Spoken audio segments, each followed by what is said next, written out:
clean. The Jerusalem has come.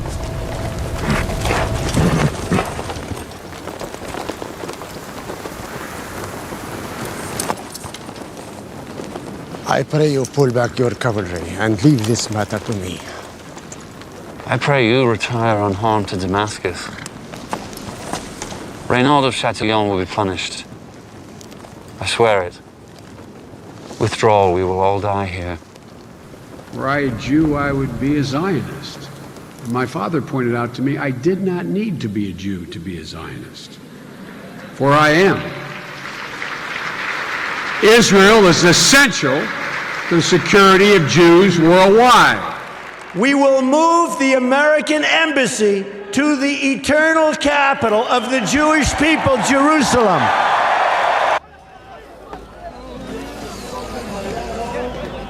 Rich and poor, Democrat and Republican, black, white, Hispanic, Asian, Native American, gay, straight, will be the United States of America. Next to be telling us we're a community, we're one people. In this country, we rise or fall as one nation, as one people.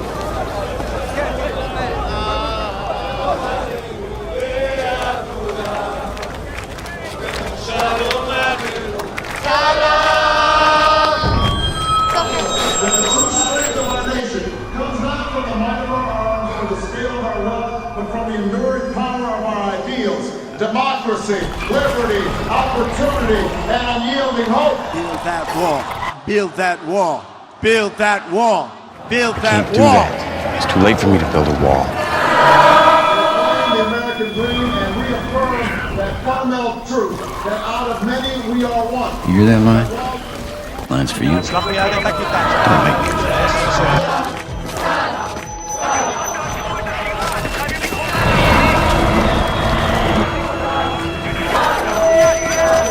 It's too loud. It's too loud.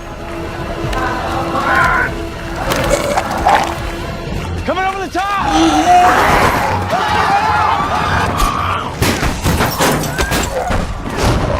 We have a breach in Salvation Gate. They're coming over the wall.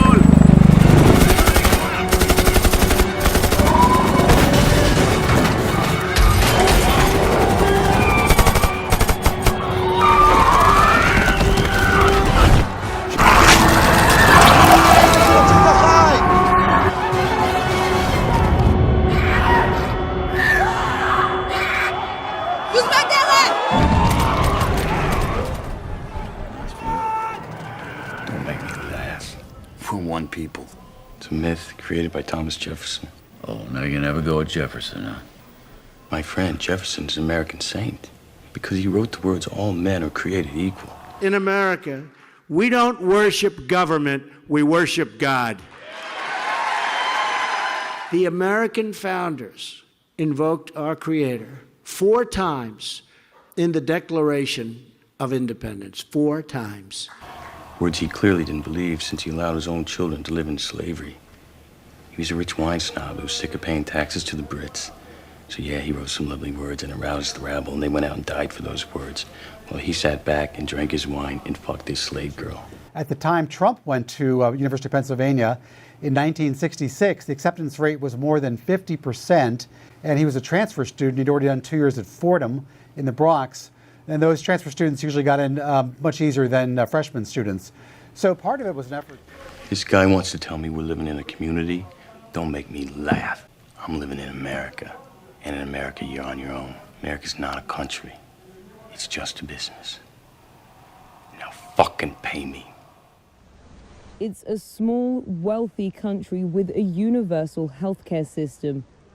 That largely explains how Israel has become a world leader in the COVID-19 vaccination drive. It's inoculated 15% of the country's 9.3 million population in about 2 weeks. The plan: order early, pay a lot, and digitize distribution.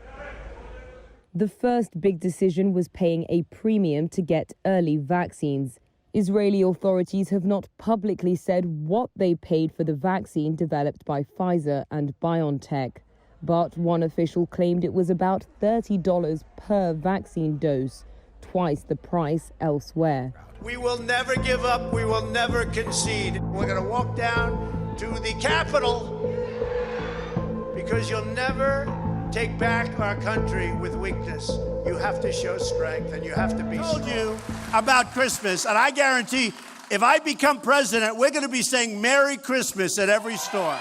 My announcement today marks the beginning of a new approach to conflict between Israel and the Palestinians. In 1995, Congress adopted the Jerusalem Embassy Act, urging the federal government to relocate the American embassy to Jerusalem and to recognize that that city, and so importantly, is Israel's capital. This act passed Congress by an overwhelming bipartisan majority and was reaffirmed by a unanimous vote of the Senate only 6 months ago. Yet for over 20 years, every previous American president has exercised the law's waiver, refusing to move the U.S. Embassy to Jerusalem or to recognize Jerusalem as Israel's capital city. Presidents issued these waivers under the belief that delaying the recognition of Jerusalem would advance the cause of peace. Some say they lacked courage, but they made their best judgments based on facts as they understood them at the time. Therefore, I have determined that it is time to officially recognize Jerusalem as the capital of Israel. Today, I am delivering. I've judged this course of action to be in the best interests of the United States of America and the pursuit of peace between Israel and the Palestinians.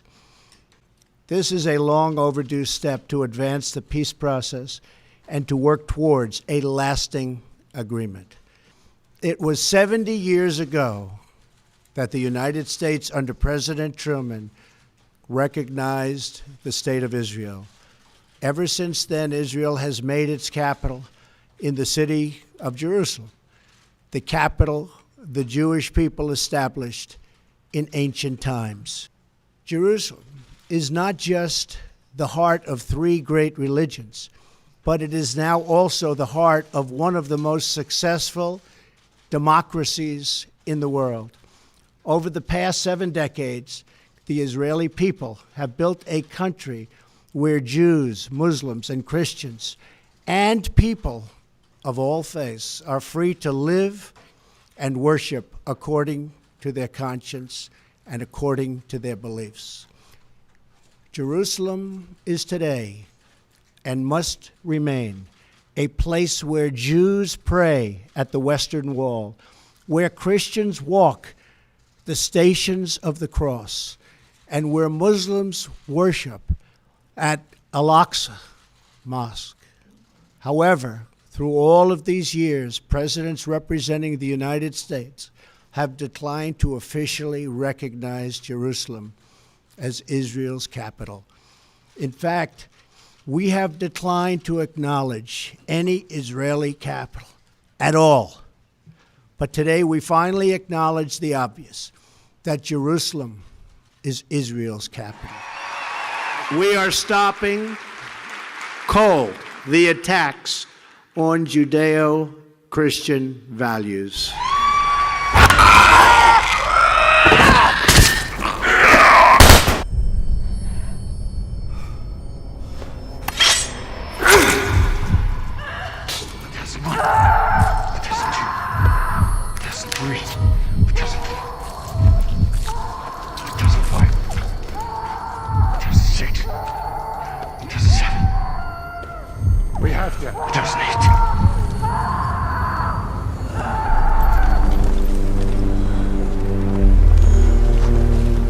I will send you my physicians. Assalamu alaikum. Wa alaikum assalam.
Refuse to die!